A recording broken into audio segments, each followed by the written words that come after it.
Unknown, they find me. Memories like these remind me of the girl I left behind me. Thanks everybody for coming out. I'm going to go over the history of the 1912 strike in Lawrence. So I teach history at UMass Lowell. I've been teaching there now for 25 years, almost 25 years. Before that, I actually was a machinist for almost 15 years. I was in graduate school and I had a house fire back when there were no computers, lost all my research when I was getting my PhD, quit school, went to work.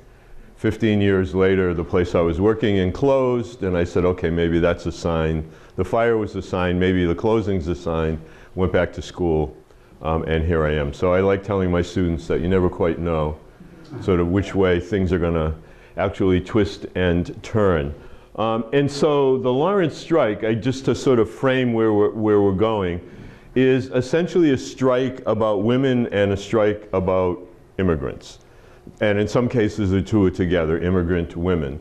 The majority of people working in the mills in Lawrence in 1912 are women, and the majority of people living in the city of Lawrence at the time of the strike are either immigrants or the children of immigrants.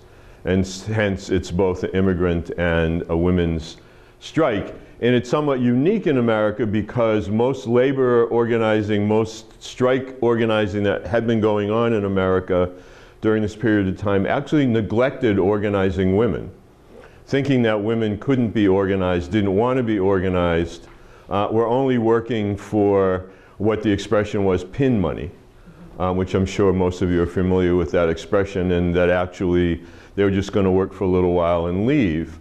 And that wasn't the case, obviously. I mean, in my family, I have a grandmother from Ireland, a grandfather from Quebec, and a grandfather and a grandmother on the other side from Italy. So I got all their stories as I was growing up. And this was one they kept telling me all the time. I came to America because I heard the streets were paved with gold. When I got here, I found out three things. First, the streets were not paved with gold. Second, they weren't paved at all. And third, I was expected to pave them. Sort of passed down over the generations as a kind of an immigrant story. At the time of the Bread and Roses strike, the country had largely begun to turn against immigration. We tend to forget that at various periods in American social history, there were waves of sort of anger, upset, neglect, just sort of let's stop immigration, let's get the immigrants out of here, and even to the point where you see a lot of political cartoons during this period of time, late 19th century, early 20th century, where people are actually in political cartoons talking about building a wall. So it's really fascinating. I said I wasn't going to talk about contemporary politics, but I couldn't help myself. I mean, that's relevant, right?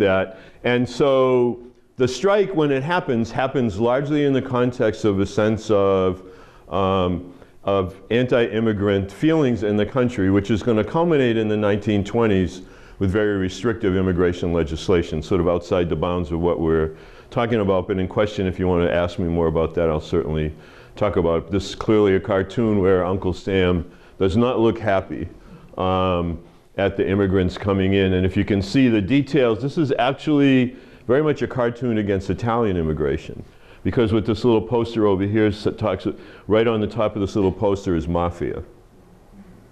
And so a common assumption, if you were an Italian immigrant, was that you had to be in some sort of organized crime of one kind or another. Mafia, anarchists, socialists, all on that little thing, you know, sort of saying radicals, immigrants are radicals, radicals are immigrants. Lawrence at the time of the strike is an incredibly rapidly growing place. For those of you that know the city of Lawrence at all, either driving by it on 495 or going there, maybe some of you even grew up there for all I know. I mean, it was largely built as textile mills and worker housing and very little else. One of the problems Lawrence has always had historically is that it doesn't have neighborhoods like a lot of cities have where you could actually nurture and grow a middle class. Lots of times in Lawrence, when second generation and third generation are doing well economically, they leave. Because there's really not, Lawrence is small, it's only a little over 6 square miles. And on the footprint of the city are huge mills, woolen mills, and then lots and lots of worker housing. And so this gives you an idea of how crowded together people would have been at the time. This gives you another look at sort of how people would have been packed. In this case, the housing is hanging over one of the canals in the city that's used to power the mills in the early days of the mills in the city. So it gives you a kind of a look. The city on the eve of the strike had an incredibly high infant mortality rate, an incredibly high mortality rate for children under the age of 5. Just a very difficult place to live. Everybody in the city, it seemed, knew somebody who'd lost a baby in childbirth, maybe the mother too. Life expectancy was really short. If you started working in the mills, this was a doctor who was taking care of mill workers at the time in Lawrence, and she did these surveys with death records and things and determined 36 out of every 100 of all men and women who work in the mill die by the time they're 25 years of age. So I put this picture here. This is a very famous photo by Lewis Hine, a person who did lots of child labor pictures in the late 19th, early 20th century. So when I show this to my students, I say, okay, well, about 1 out of every 3 aren't going to live past 25, so let's figure out which of the kids. So again, difficult living circumstances, right? I'm painting the picture here for why it ends up that people strike the way they do. This is one of my favorite photos that I found in doing research on the strike. Again, a Lewis Hine photo, a young French-Canadian young woman, girl, 14 years old, who's working in the mills 10, 12 hours a day. These were the faces of the strikers in 1912. Another look. These are young women working in one of the mending rooms. Lowell and Lawrence are very similar, if you know a little bit of history of Lowell as well, although Lowell is largely cotton mills and Lawrence is largely woolen mills. It's roughly the same collection of wealthy Bostonians who have made the initial investments in both places, and they're smart enough not to compete with themselves. So Lowell is cotton and Lawrence is wool. And Lawrence, at the time of the strike, just the city of Lawrence by itself in the mills in Lawrence are producing somewhere between 30 and 35% of all the wool produced in the United States. So it's a powerhouse economy. There's money being made, but the lives of the people doing the work, not so great. Wages are pretty low. I tried converting it so you could see what wages would look like in today's money.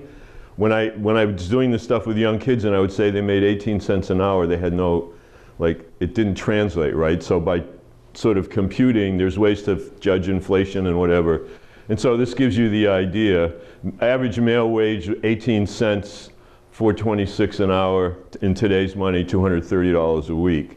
And that would have been for working 10 to 12 hours a day, 5 days a week, and then usually half a day on Saturday. Women paid, not surprisingly, less in terms of the money, but again, you get the sense of conditions. And so the strike itself happens, and it in some ways doesn't, it's like, why? When you think about it, right? But hopefully you've seen the sketch I've given you of what life is like. The Massachusetts legislature in 1911 passes a law to shorten the legal work week for women and kids in the mills in Lawrence from 56 to 54 hours. This is seen as a progressive reform in America at the time. But because so much of the workforce is women and children, it means that the entire workforce has to go from 56 to 54 hours. You couldn't run the mill if everybody left. All the women and children left and just the men were left working. You couldn't actually produce anything. So it meant everybody now had their work week shrunk by 2 hours. This had happened before. In 1909 it was done to take effect in 1910 to go from 58 to 56 hours. When that happened, the mill owners in Lawrence agreed not to cut people's wages. So people still were paid as though they were working 58 hours, though they were working 56. In this case, when it became apparent that it was going to go from 56 to 54, they wanted to meet, the workers wanted to meet with the mill owners. William Wood was the head of the American Woolen Corporation, probably one of the wealthiest people in America at the time. And he really was in charge of a lot of the mills in the city.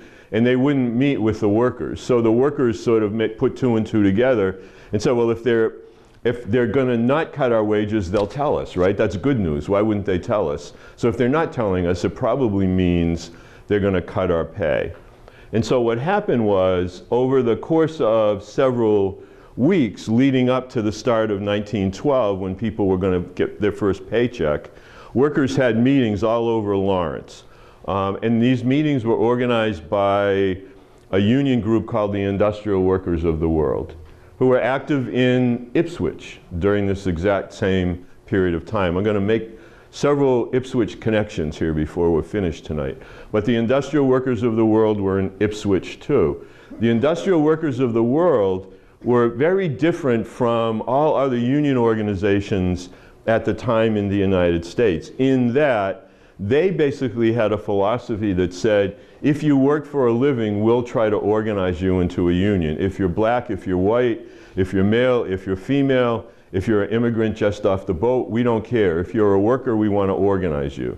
The American Federation of Labor, which was the leading labor organization at this point of time in the United States, was mostly interested only in organizing highly skilled workers. Plumbers, pipe fitters, carpenters, highly skilled machinists, people with what we think of these days as a trade, people who were apprenticed and had a set of skills. They would organize those workers and they wouldn't organize anybody else. And so in Lawrence, it was the Industrial Workers of the World.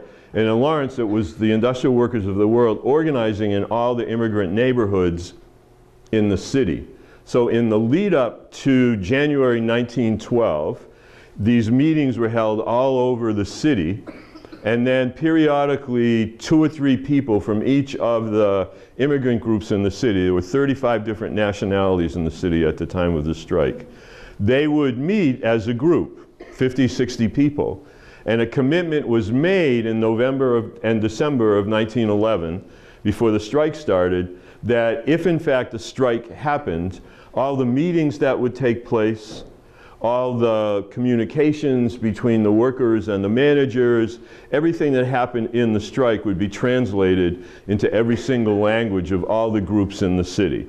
This was done because the IWW understood that if the workers were fractured, divided, Polish workers against Lithuanian workers, Lithuanian workers against French Canadian workers, or Italian workers, or Greek workers, or Syrian workers, all the different groups in the city, the strike would quickly fall apart. And they basically would be left with nothing. And so the thing about this is, which again, when I'm talking to my students, I try to get them to think about what it had to be like on the eve of people first getting their pay on January 11 and January 12 of 1912. Imagine we're the group of people that have sat in the room together in October, November, and December of 1911, made this commitment to each other, right? Now we're going to get our pay. We don't really know how we really going to do this, right? Imagine, think about other times in your life where something big is happening and it's sort of like you're hemming and hawing and it's like the night before you can't sleep and what are we going to do? And in this case, it's people's lives, because nobody has money in the bank. Everybody lives from week to week with their pay. Again, my students think, well, they just had, go to the ATM. I mean, it's like sometimes I feel like, God, youth is wasted on the young. I mean, it's like, damn, but that's what they think, well, just charge it. What are you talking about? Yeah. It's 1912. Yeah. Nobody has money in the bank. People are living from paycheck to paycheck. People can barely, even when they're getting paid, pay their rent, buy food. If their kids get sick, God forbid, what are they going to do in terms of medicine, right? So it's a difficult life.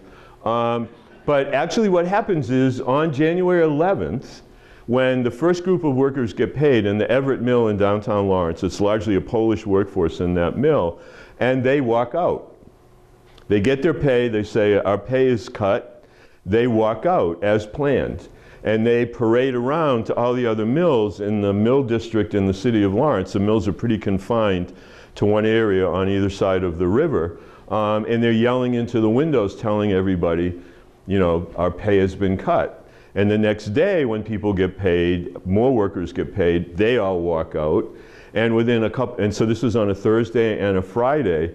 And by the end of the day on Friday, January 12th, there's some 35 to 40,000 workers on strike who have all shut their machines off and walked out.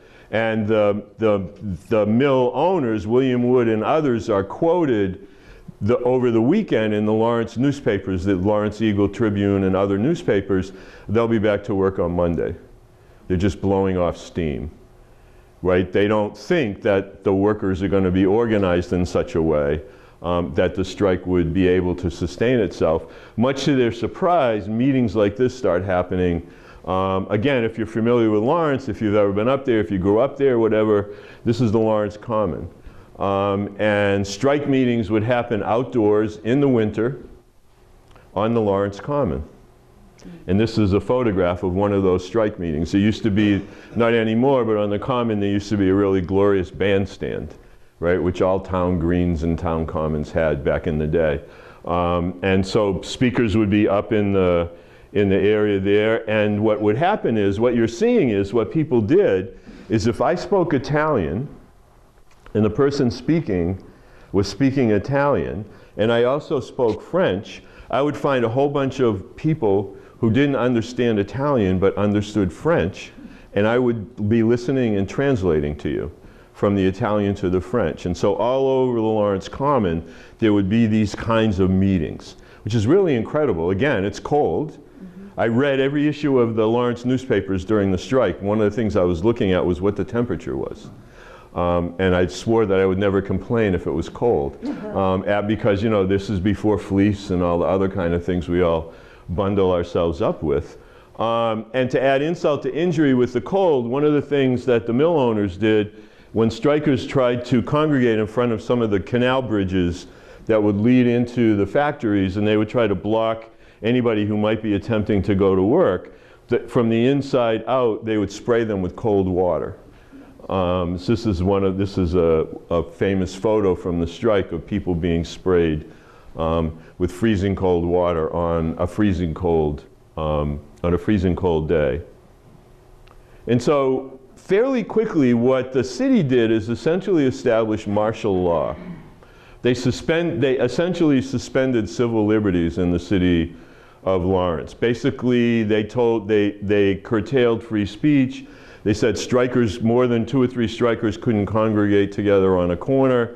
Strikers couldn't stand on those canal bridges or try to keep people from going in and out of the building. And so the strikers themselves issued this postcard, which they mailed around Massachusetts. Is Massachusetts in America? And complaining about all the things that they said were happening to them.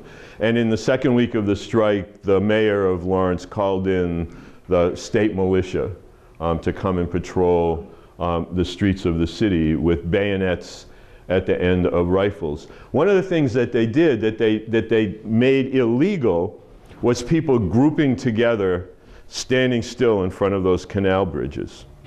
So the workers basically became more resourceful and said, okay, if we can't stand still, we'll march really slowly. So they would get in groups of 2, 3, sometimes 5,000 people from the newspaper articles, and they would just walk like this. They're moving. And they would sing all sorts of songs in all the different languages of everybody in the city. They would each learn songs like in Polish or Yiddish or Czechoslovakian or Slovene, whatever it was, French, Italian, and they would sing. And the newspaper articles are great because they talk about how the militia can't figure out what the heck is going on. These people are on strike, but they're singing. Like, what's with this, right? But the resourcefulness of, okay, if we can't stand still, we can march really, really slowly. And that's what they did. And so this is an example of one of those marches. I love this photo because the women are so determined there in that photograph. They know their picture's being taken too. You can see that they're definitely, it's almost like a selfie there, you know? It's like one of them could have had like their thing looking. Another big march. So remember this picture of these hats, because I'm going to tell a hat story in a couple minutes, so I'm going to save it. So early in the strike, in the third week, in late January, one of the big incidents of the strikes takes place. The police find dynamite in a barbershop in Lawrence, an Italian barbershop that's next door to a meeting hall where all the strike organizers go to sort of plot the day's activities of the strike. And so they rush, they get a tip. The police in Lawrence get a tip that they overheard, that this person gives the tip, says they overheard workers talking about blowing up some of the mills, and that the dynamite is stored in this particular place. And so the police rush, as they should, to the barbershop, and they find the dynamite, and they arrest everybody. They arrest all the strikers and the strike leaders, and the dynamite's in this barbershop. But the police, to their credit, think, wait, this was almost too easy that we got this tip like this, right? And so they do a little more investigation. This guy's John Breen, this guy's William Wood. John Breen, William Wood. John Breen is the son of an undertaker in Lawrence. When the police start figuring out what happened, they realize it was Breen that gave them the tip. They relook at the packages of dynamite, and the dynamite is wrapped in a national trade publication for funeral directors. And the Breen name and address are still on the label of the newspaper. So they grab up Breen, and Breen rats out William Wood, one of the richest people in America, who conspired with Breen to plant the dynamite. Breen then spills his guts. He gets put on trial. He spills his guts that he goes to Boston, Post Office Square in Boston, where Wood had his office. And Wood has gotten dynamite from a couple of construction sites where other mills are being built. And he gives Breen the dynamite. Breen takes it back from Boston on the train and plants it in the barbershop. Nothing ever happens to either one of them. We know the plot because there's a trial. Breen gets a slap on the wrist. Nothing happens at all to Mr. Wood. Because he's the leading citizen of Lawrence, he lives in Andover. He's got a beautiful estate in Andover. While the strike is going on, he's asked by the Boston newspapers what he thinks about the strike, and he says a lot of derogatory things to the workers. And then one of the reporters asked Wood how many cars he has. They heard that he collects automobiles. And Wood's response, right in the middle of the strike now, with all this desperation in Lawrence, Wood's response is, I have too many to count. So he's not a master of PR here, right? In the way that he's, but anyway, this is the planter and the plotter. And quickly people realize and let the people out of jail. But there are a lot of arrests during the strike. And scenes like this are take place pretty often. These are photos from the Lawrence newspapers that I was able to find and scan. You can see the big bayonets on the end of these rifles. Militia's brought in, Metropolitan Park Police are brought in. So it's very much like an armed city. And one of the most dramatic incidents, again, somewhat similar to what happens here with a woman getting killed in the 1913 strike here in Ipswich. On January 29th, a 34-year-old woman, Italian immigrant striker, Anna Lopez, is basically at sort of a big rally. There's a standoff between the police and the militia and demonstrators, and it's not clear, it's never been clear exactly what happened, but she's shot. Shots are fired, she's shot, and she dies right there in the street on the corner of Union and Jackson Streets in downtown Lawrence, right near the Everett right near the Everett Mill. And people think in the crowd that this guy, Officer Benoit, a police officer in Lawrence, did it. There's an inquest, all sorts of investigation, but nobody's ever charged. What happens in Lawrence, again, is somewhat similar to what happens here. Someone's going to have to help me pronounce this name. I've tried it all day. This is the name of the woman who dies in the strike in Ipswich. Yeah, you're all trying like I was. Does anybody actually really know? Podolopoulou. Podolopoulou, thank you. All right, that makes sense, Podolopoulou. Nicolette Podolopoulou is Ipswich's Anna Lopez. Same sort of thing. She's out on the street, sort of watching, and ends up shot. And again, nobody ever completely figures out how, why, who did it, right? In the case, and also similar to Ipswich, rather than investigate, in Ipswich and in Lawrence, rather than really truly investigate what happened, the strike leaders are arrested. And so in Lawrence, these three strike leaders, Joe Caruso, Joe Etter, and Arturo Giovannitti, are all arrested and thrown in jail. And the argument is that they were the organizers of the strike, and if there hadn't been a strike, she wouldn't have been dead. Oh, yes? Okay. Could you talk a little bit about what the law is that people are breaking? Was it illegal to go on strike, or was it that people were violent during the strike? It's not against the law to go on strike. There really are in America during this period of time no real rules about striking or not. It's really more force against force, right? But the police can say, you can pass a city ordinance that says you can't stand on a street corner. You can pass a city ordinance that says more than 5 people can't stand on a corner and do X, Y, or Z. And if you can enforce it, at least for the duration, now maybe if it ends up in court 6 months later, it's, you know, ruled. It was martial law?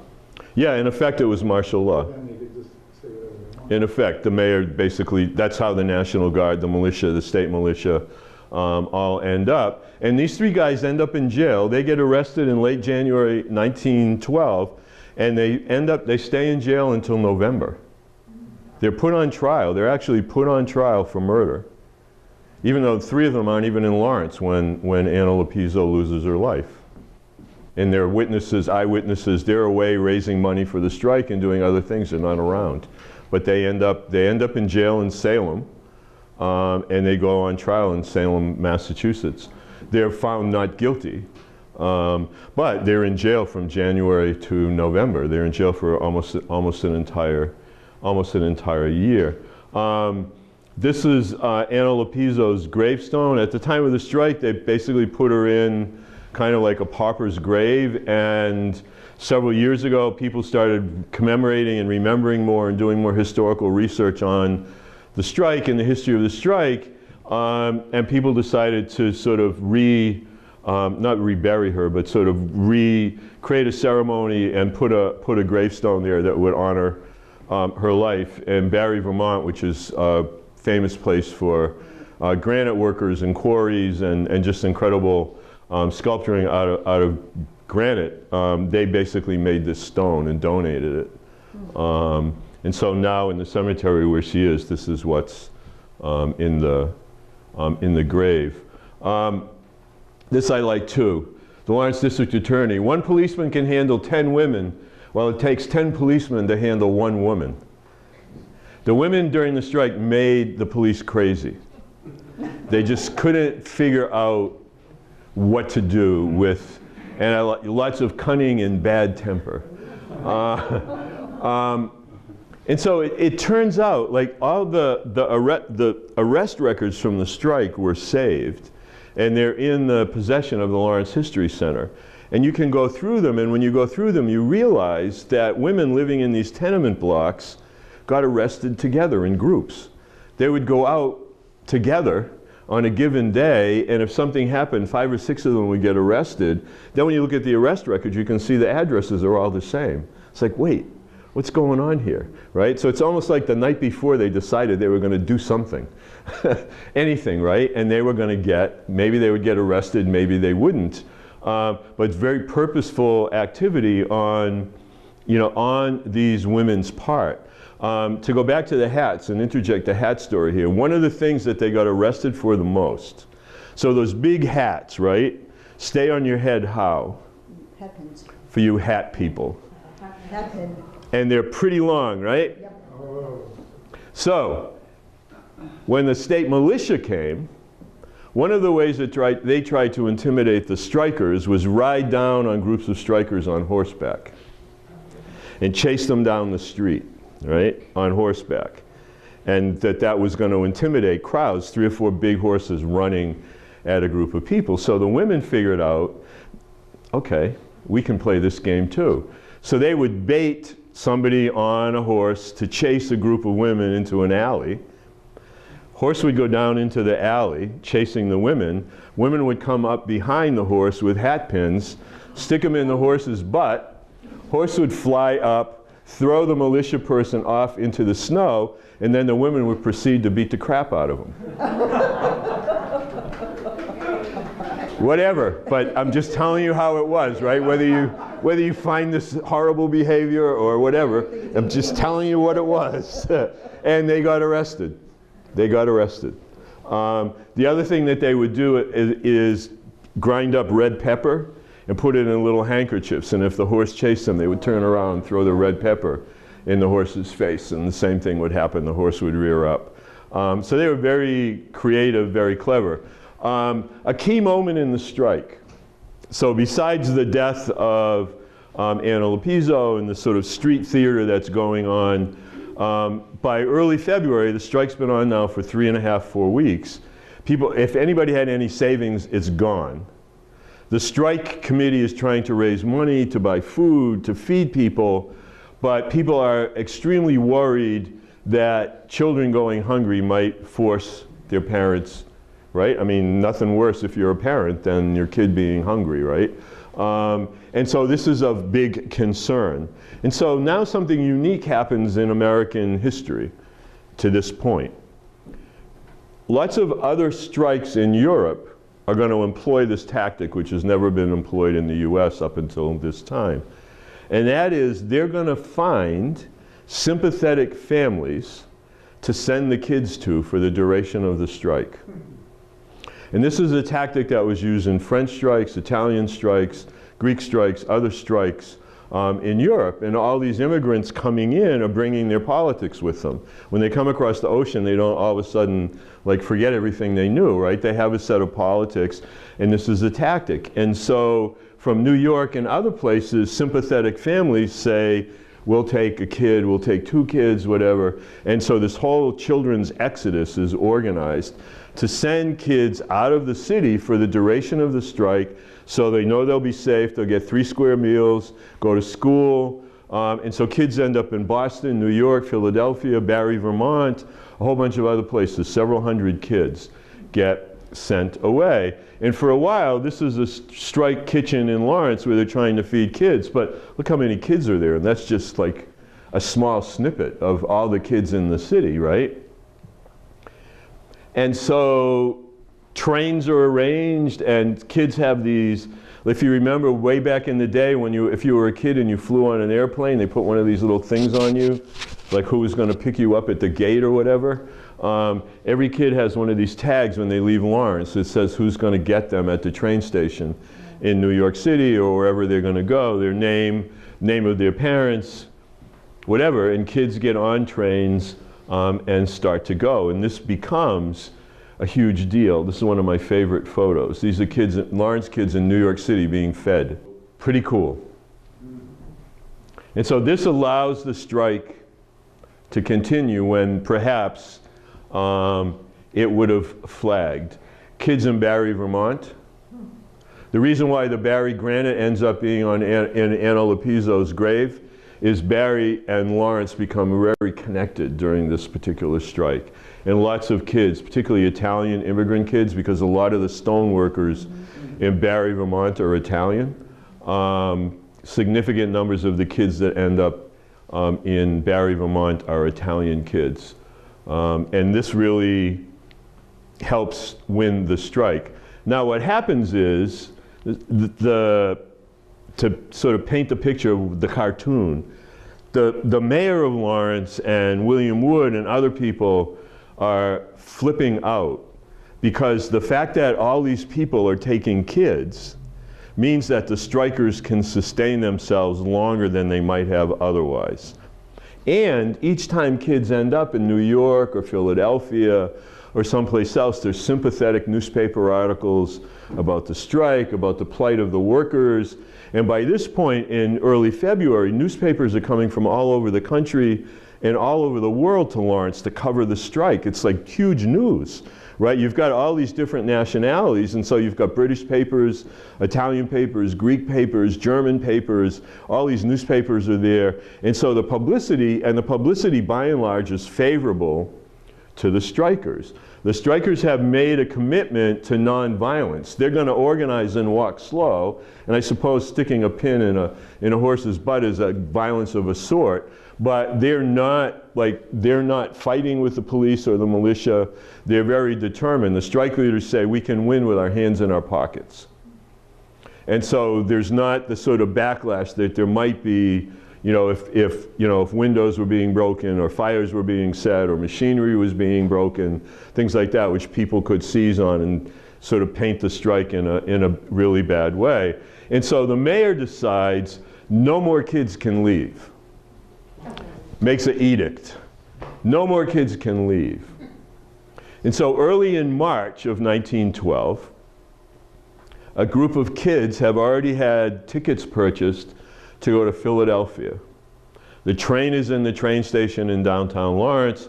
The moms are in the train station with the kids to put their kids on the train. In comes the state militia and the Lawrence police, and they proceed, as the cartoon more graphically demonstrates, to beat up the women and the kids in the train station, with newspaper reporters watching. Nice. It's mayhem in the train station. The newspaper articles are incredible, talking about crying kids, screaming women, police just picking up kids and tossing them aside in the train station. I'm sure there's some exaggeration, right? But this becomes an incredible piece of propaganda for the strikers. Police officer, it says the Lawrence Way, and you can see blood dripping off the nightstick. And so this backfires, right? Instead of sort of squashing the publicity that the kids leaving has been getting, it like ratchets this up even more, because now on Sunday and Monday in the newspapers all over the country are, these headlines. Boston Globe, women shrieked and clung to their children. Philadelphia Inquirer, no discrimination shown, women beaten. And these are some of the kids from the train station. They end up in jail. And so now what happens is Congress decides, finally, maybe we ought to figure out what the heck is going on in Lawrence. And so they're now going to conduct a series of hearings on the strike, the causes of the strike, the conditions of working people in Lawrence, the condition of kid workers. And so they call a bunch of people down to Washington, D.C. to testify. Among the people they call down are these kids. This is them before they're getting on the train. If you know anything about industrial workers of the world, this guy is Big Bill Haywood. Probably one of the most notorious radicals in American labor history. Somebody that was a scourge on every employer anywhere in the world. That's him right there, Big Bill Haywood. He went with the kids on the train.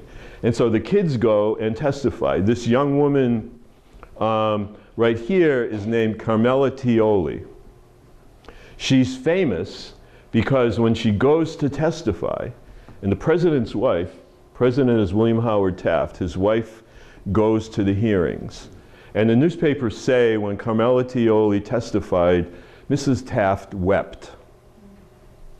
Carmela Tioli started working in the mills when she was only 12. 13 years old, she got her hair caught in the belt of a machine. Half her scalp was removed.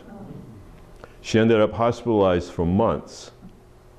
And she went and told the story of what had happened to her in the hearing room along with other people. And again, we know this because since it was, for historians, this is like great, right? Because the congressional hearing has a record. All the testimony, word for word, is in the congressional record. So for me, it was like Christmas. Whoa, look at this. Everything I want to know, right? So all the kids' testimony is all there. That's how we know what happened to Carmela Tioli. That's how we know what happened to other people. Mrs. Taft leaves the room and writes a $10,000 check to support the strike. The president, William Howard Taft, invites the Lawrence kids in the photo to come to the White House. This is pretty great stuff, right? And so kids being kids, Taft is huge, right? If you know your history and you've ever seen pictures of William Howard Taft, he probably weighed upwards of like 375 pounds. He's a big guy. And so one of the kids goes up to him and says, "You're kind of big, aren't you?" Which I think is very, but so shortly after the strike is over, we think, but we're not sure. We think that what happened is that William Howard Taft called William Wood because William Howard Taft's wife told him to, and said to her husband, "You better call William Wood and fix this." Because a couple days after the hearings, they're basically negotiating a settlement, wage increases and all sorts of other things. And what we think, although we've never been able to like find the actual document, is that one of the reasons why the wool industry was so profitable in Lawrence is that there were very high tariffs on importation of foreign wool. And what we think happened is William Taft threatened Wood that he would take away his tariff. And Wood could do the math, and he realized taking away the tariff would cost him more than paying his workers a living wage. And so he decided to settle the strike, which he did. And so this is one of the final meetings on the Lawrence Common, people leaving. This was in the newspaper. One of the workers that was interviewed by the Lawrence Eagle Tribune said this, which I thought was a great quote: "We're a new people, we have hope. We'll never stand again what we stood before." I just like the faces in this photo. Quality of the photo is amazing, too, thinking from 1912, right? Kids come back. There's a great celebration in New York City, Grand Central Station. All the kids that are there, 200 or so kids from Lawrence that are there, go into Grand Central Station, and before they get on the train, they all sing the Star-Spangled Banner. And then they get on the train and come back to Lawrence. Which is pretty amazing, right? And this is the crowd waiting for their kids outside the Lawrence train station. That train station is not there anymore. If you're familiar with Lawrence and Essex Street in Lawrence, that's now a McDonald's.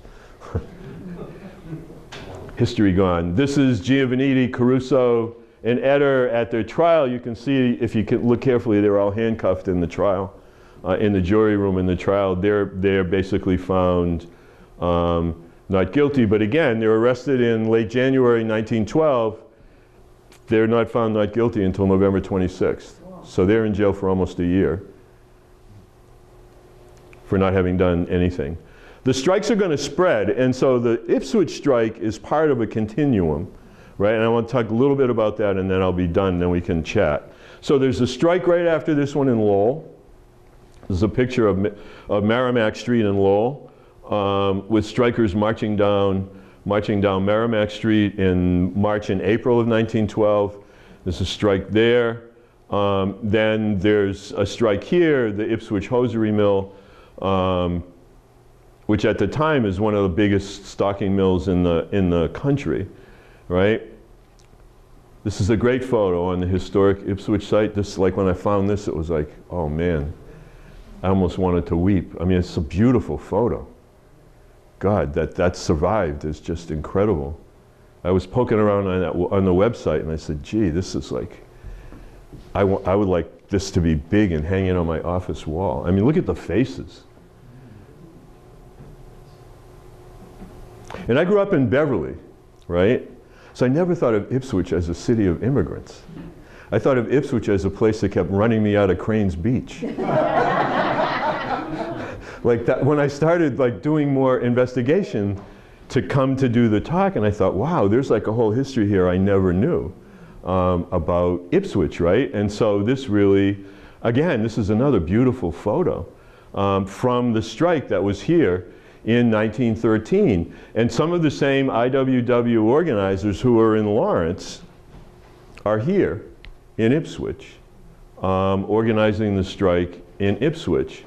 The difference between, I mean, just very rudimentary research, but I want to come back and do more.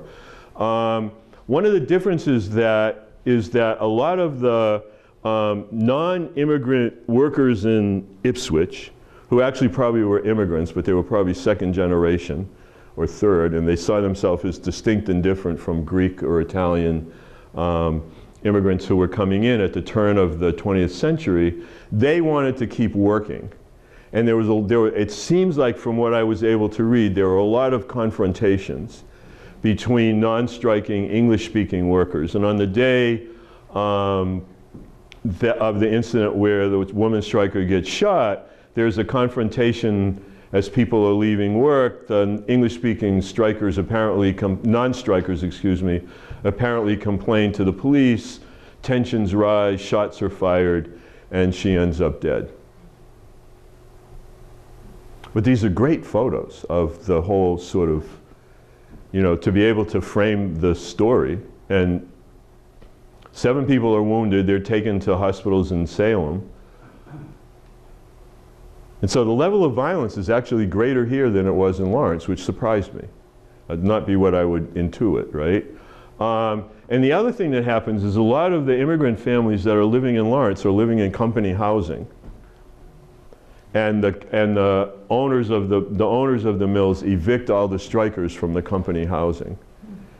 And that causes, you know, to some extent, I think that causes a lot of what happens in terms of the strike fairly quickly after that collapsing. I mean, this is a pretty dramatic photo of everybody's, they just came and took everybody's stuff out of their houses and put it all out on the sidewalk.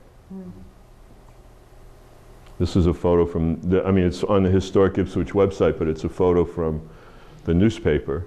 And this really, you know, this was a tactic that started being used a lot in strikes. In a lot of strikes, in a lot of industrial cities in the United States, workers a lot lived in company-owned housing. They paid rent for it, but that the company owned it. And a tactic would fairly often be, starting during this period of time, to threaten eviction and then if need be evict. And nothing would, again, sort of hungry kids or no roof over your head. I mean, those are two things that can either, you know, potentially force you back to work. And I love this, on the Riverwalk. And I've never been on the Riverwalk, so I have to come back in the summer and do that too. I need somebody to give me like a history guided tour of the Riverwalk sometime in July and then sneak me onto Cranes Beach. So I can lie there and say, I beat you. But anyway, that's what I have. Thank you all. We